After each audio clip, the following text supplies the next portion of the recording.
Oh, hi, Chris Kohler of Wired.com here at E3 2009, as always, with Chris Baker of Wired Magazine. We just got finished watching Electronic Arts press conference. EA is no longer the #1 developer or publisher in the video games industry. That honor now belongs to Activision, but EA was really trying to put on a big show and impress us. What did you think, Chris? Yeah, good, solid, broad lineup from EA. It's a huge company. They have their Sims division. We saw a bit of Sims 3, which is launching today. We saw kids games. A little bit of everything. What EA showed generally could be broken down into 3 big categories. They showed a lot of kids games, which we're not really going to bore you with right now. But the second thing that they showed was EA Sports. Sports, obviously, big category for Electronic Arts historically. They really wanted to show that they're still dominant. They showed us some interesting new features for NCAA football, some interesting new features for Madden. But what I thought was especially interesting was the fact that they talked about EA Sports Active for the Wii. Peter Moore, the president of EA Sports, said that EA has actually sold over 600,000 copies already of EA Sports Active, and that downloadable content, an expansion pack, is going to be on the way for the Wii version of that game. And there was also something else, right? Well, there was. We saw a new tennis game for Wii. What's it called? Grand Slam Tennis? Yeah, sort of abstract, stylized characters rather than the photorealistic characters you see in EA Sports other games. But it actually takes place in Wimbledon. Real cartoony versions of real tennis stars. Pete Sampras was actually there to show it off. Ladies and gentlemen, 14-time Grand Slam champion Pete Sampras. So yeah, I do need some help. So how does this feel, Pete, in relation to the real Wimbledon? This is easier. This is easier?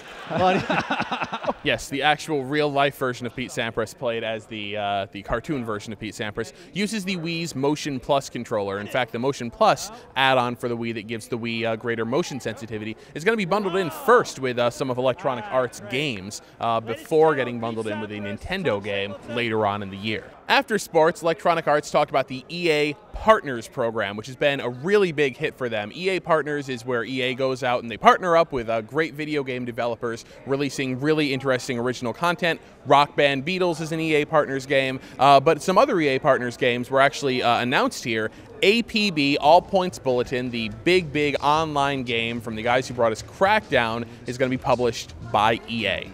Yeah, that one looks really interesting. It's a sort of imagine a 100-player version of Crackdown co-op.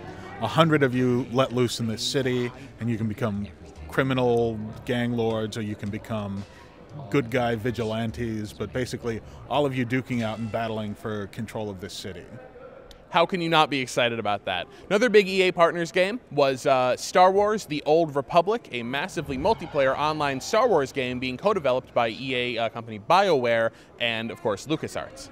On the way out, I heard a lot of people say that they would trust BioWare, the developer, to make the next Star Wars movie instead of Lucasfilm, because they are so good at nailing character and story. And we saw a very impressive CG cutscene that'll be in the game, and also learned that the game will feature only spoken dialogue.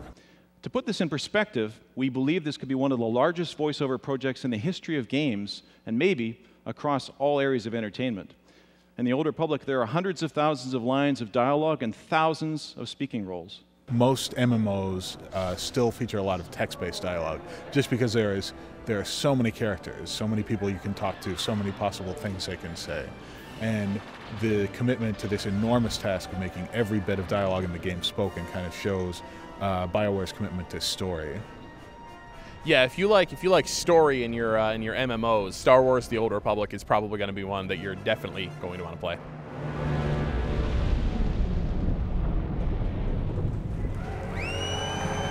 So something else I really liked. I mean, obviously, I love Brutal Legend, game by Double Fine Productions, going to star Jack Black. We've covered it quite a bit. They showed a brand new trailer, a little comedy sketch with Jack Black during the show. You have footage of the game? Why the hell did I drill a freaking hole in my skull? I thought it would be funny, but I think you gave yourself brain damage. My telephone is fine, shoelaces. Go buy Brugal leg bone. This guitar blows stuff up. We also learned some of the characters in the games are going to be voiced by some heavy metal royalty. With Rob Halford. The other guy. This is going to be a bloodbath. Ooh, what is that smell? Is that burning hair? Lemmy Kilmister. What the hell? Lita Ford. Would you like a ride? And Ozzy Osbourne. It's about fucking time. Baker, with all these varying games being showed at the EA press conference, what was your favorite? Well, I would have to go with Littlest Pets Online.